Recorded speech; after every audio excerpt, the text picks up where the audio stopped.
Bienvenue dans cette leçon de Bhagavad. Nous allons revoir quelques techniques, quelques points étudiés lors des masterclass. D'abord quelques postures de base et ensuite les marches en ligne et marche en cercle. Les postures de base, postures fermées. Nous avons vu précédemment une posture fermée avec un peu d'ouverture entre les genoux en gardant la cage thoracique suffisamment ouverte. Nous pouvons prendre cette posture avec davantage de fermeture, toucher au niveau ici, haut des genoux, et dans la cage thoracique, relâcher. Relâcher en évitant l'affaissement de la colonne. Cela permet lors du retour vers l'ouverture un retour beaucoup plus puissant venant de l'intérieur et notamment de l'ouverture au niveau latéral de la cage thoracique. Vers la posture ouverte, demi-pas du cavalier, bien ouvrir dans les jambes, bien ouvrir ici dans les bras. Trouver ma grande balle qui vient de l'intérieur.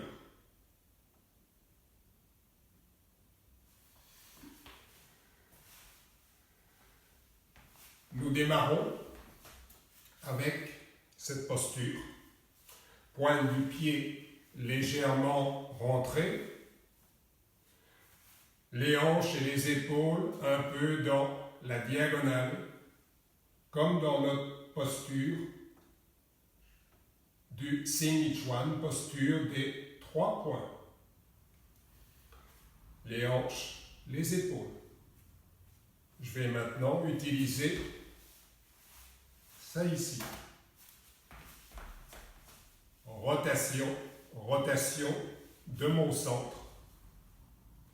Les hanches et les épaules sont toujours ensemble. Je vais plus loin avec mes épaules pour passer à la première posture, plus loin avec mes épaules, plus loin avec ma tête, plus loin avec mon regard. Dans un autre plan, mon bassin, l'axe de mes pieds et mes genoux, rotation au niveau de l'âne, rotation supplémentaire au niveau des épaules, le plan des jambes, le plan du bassin, le plan des épaules, le plan du regard, le plan de la tête.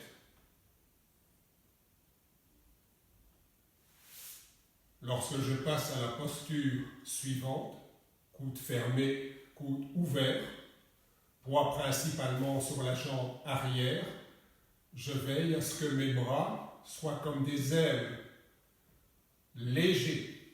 Si je mets trop de poids vers le haut, la force quitte mon centre et mon axe.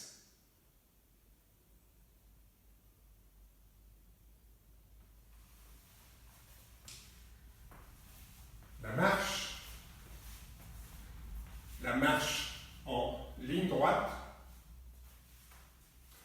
en décomposition, assis dans mon bassin, la balle du pied, l'avant du pied touche le sol. Déposer le talon, transférer le poids, décoller le talon arrière, éviter ceci pas trop.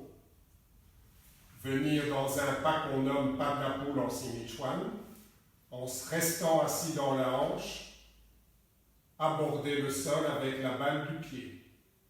Transférer, déposer le talon, transférer, bien m'asseoir dans la hanche, revenir en restant assis dans la hanche, déposer la balle du pied, et puis je relie le tout.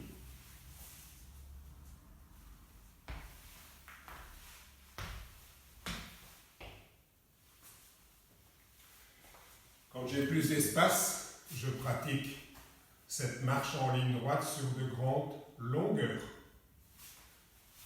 La marche en ligne droite, avec ces postures, vont me préparer à marcher sur la circonférence, d'abord avec les épaules dans l'alignement des hanches, et puis ensuite en regardant l'axe central.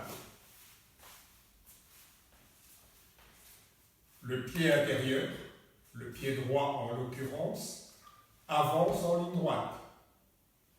Je passe le poids sur le pied droit, mon pied gauche ici va fermer. En ligne droite, il va fermer.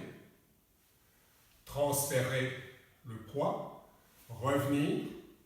Je tourne maintenant mes hanches pour avancer le pied droit en ligne droite. La façon dont je tourne, la façon dont je ferme le pied extérieur, le gauche en l'occurrence, vont me donner le diamètre de mon cercle. Transférer le poids, revenir, fermer le pied avant, transférer le poids, revenir, fermer. Et je tourne maintenant en cercle avec mes hanches et mes épaules au niveau de la circonférence. Je continue le même exercice, mes hanches au niveau de la circonférence, mes épaules et mon regard vers le pilier central. Rejoindre. Avancer en ligne droite ici, mon pied, mais mes hanches et mon regard sont vers le centre. Et je fais la même chose avec la posture ici, main levée, en gardant bien les bras légers. Transfert, revenir, passer le poids. Le pied intérieur avance en ligne droite. Je regarde le centre. Le pied extérieur ferme.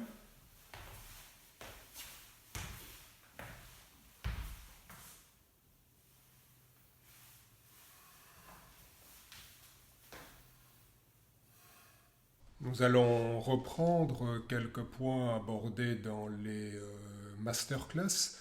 Le premier point, ce sera concernant la méthode.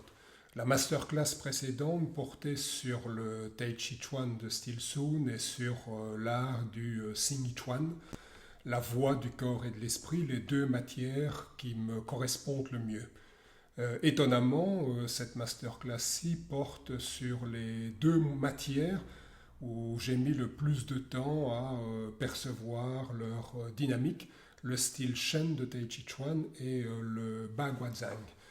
C'est la première fois que je me livre à un travail de préparation pour enseigner le Baguazhang réellement approfondi dans la recherche des sensations, approfondi dans la méthode de transmission, ainsi que dans les références théoriques.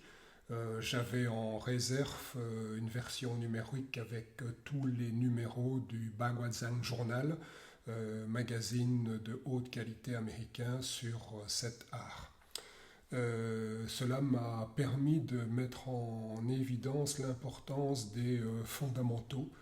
On pense souvent que pour le Xing Chuan, la posture des 3 points, la posture statique est la base, alors que ce qui constitue le fondamental du Baguazhang, c'est la marche.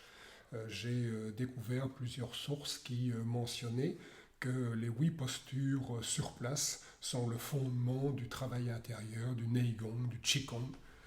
Avant d'en arriver là, il y a tout un travail d'étirement, des étirements debout, dynamiques, mais également l'importance d'étirement au sol et d'étirement au niveau de torsion de l'axe, torsion au niveau du tronc, décaler le niveau des hanches et celui des épaules. Au niveau de la méthode, c'est reprendre la méthode que nous utilisons pour la pratique, l'enseignement des différents styles de Tai Chi Chuan. Et donc, premier week-end a été l'occasion de co-construire les 5 exercices de base du Baguazhang, en partant de la posture Tai Chi, aller vers une des postures clés en torsion du Baguazhang, les postures fermées, les postures ouvertes, l'alternance d'ouverture et de fermeture, les changements. Les 8 changements qui sont effectués sur le cercle constituent toujours quelque chose de très difficile à apprendre. Je me suis dit pourquoi ne pas reprendre l'idée des 8 techniques sur place à droite et à gauche. Et les résultats sont assez surprenants. C'est donc la transposition d'une méthode, mais aussi la découverte de principes fondamentaux tellement similaires, et c'est normal, ils s'appellent tous les arts internes, entre le Tai Chi Chuan, le Xing Chuan et le Baguazhang, mais avec des manières de les appliquer très caractéristiques. C'est ce qui permet de sentir ce qui est commun et en même temps ce qui fait la caractéristique de chacun des styles, chacun des arts